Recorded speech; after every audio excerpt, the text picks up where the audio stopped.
tukishikana mikono na tuwe na nafasi ya kuweka viongozi thabiti katika mamlakani, tutabadilisha taifa letu. Na wakati umewadia, unakaribia, mwaka wa 2022.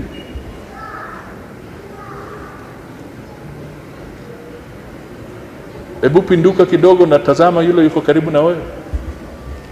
Muulize, wewe ndio utapiga kura ya ujinga ama ni mimi?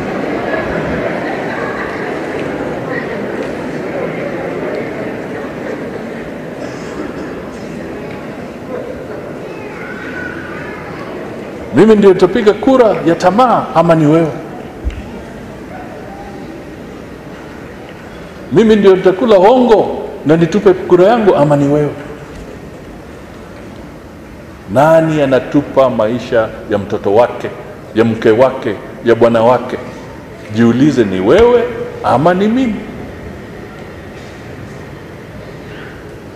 Kwa hivyo tuna jukumu, lakini Mwenyezi Mungu akiwa mbele na tumuweke mbele, mimi na hakika tutafanya uchaguzi na decisions za manufaa kwa Kenya wetu. Uchaguzi kulingana na katiba yetu ni lazima utendeke tarehe 9 mwaka wa 2022.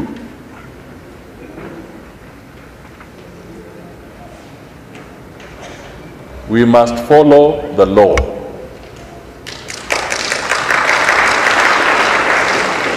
Tufuate sheria. Tusijaribu hata kubadilisha hiyo target.